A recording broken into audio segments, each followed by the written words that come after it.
नमस्कार। आज हम एक बहुत ही इंटरेस्टिंग और हाँ काफी आसान सी चीज के बारे में बात करने वाले हैं।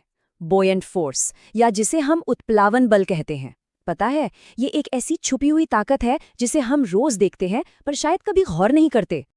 तो चलिए इस पूरी बात को एक बहुत ही सीधे से सवाल से शुरू करते हैं। कभी सोचा है कि भाई लकड़ी का इतना भारी भरकम टुकड़ा तो पानी पर तैरता रहता है, लेकिन एक नन्हा सा पत्थर वो फट से डूब जाता है। आखिर ऐसा क्यों होता है? चलिए आज इसी पहेली को सुलझाते हैं। हाँ, ये वाकई हमारी रोजमर्रा की जिंदगी की एक पहेली ही है।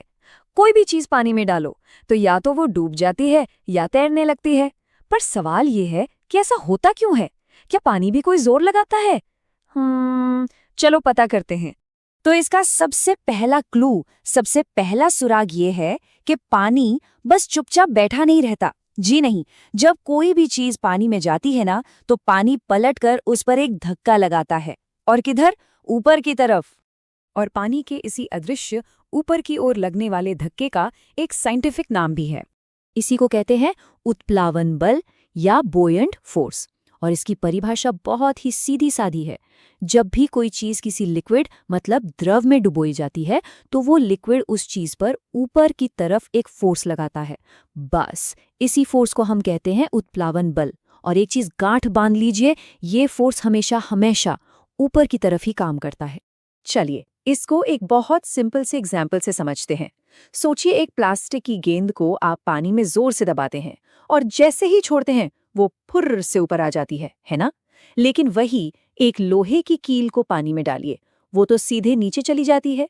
अब मजे की बात यह है कि पानी तो दोनों पर ही ऊपर की तरफ फोर्स लगा रहा है, पर गेंद के केस में ये फोर्स ज्यादा है और कील के केस में कम। तो इसका मतलब ये हुआ कि सिर्फ इस एक फोर्स से ही फैसला नहीं होता। तो फिर असली कहानी क्या है? तैरने और डूबने का फाइनल रूल क्या है? देखिए, असल में ये दो ताकतों के बीच की एक तरह की जंग है, एक लड़ाई है। एक तरफ है उत्प्लावन बल जो चीज को ऊपर की ओर धकेल रहा है, और दूसरी तरफ है उस चीज का खुद का वजन मतलब ग्रेविटी जो उसे नीचे की तरफ खींच रही है। और इस जंग का नतीजा इस पर डिपेंड करता है कि कौन सी टीम जीतती है। नियम बिल्कुल क्लियर है।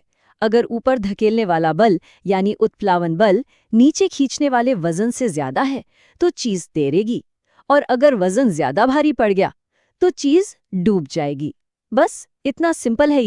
और हाँ, ये मत सोचिए कि ये सब सिर्फ साइंस की किताबों में होता है। अरे नहीं, ये प्रिंसिपल तो हमारे चारों तरफ रियल वर्ल्ड में हर पल हर मिनट काम कर रहा है। बड़े बड़े जहाज जो समंदर में तैरते हैं वो इसी वजह से, नदी में जो नावें चलती हैं वो भी इसी वजह से। यहाँ तक कि जब कोई स्विमिंग करता है तो यही उत्प्लावन बल उसे पानी पर टिके रहने में मदद करता है। और तो और हाइड्रोमीटर जैसे कई साइंटिफिक इंस्ट्रूमेंट्स भी इसी एक सिंपल से सिद्धांत पर काम करते हैं। तो अब इतनी सारी बातें हो गईं, लेकिन अगर इस पूरे कॉन्सेप्ट को सिर्फ एक लाइन में, एक यादगार लाइन में समेटना हो तो वो क्या होगी? वो लाइन है, द्रव ऊपर धकेलता है और बस यही उत्प्लावन बल है। अगर कुछ भी याद न रहे तो बस ये एक लाइन याद रखिएगा, यही इस पूरी कहानी का निचोड़ है। तो ठीक है, अब हम ये तो समझ गए कि उत्प्लावन बल क्या है और कैसे काम करता है, पर एक सवाल अभी बाकी है ना? अगर एक छोटी सी लोहे की कील डूब जाती है तो फिर उसी लोहे से बने इतने बड़े बड़े भारी भरकम जहाज वो कैसे तैर लेते हैं? इस पर सोचिएगा जरूर।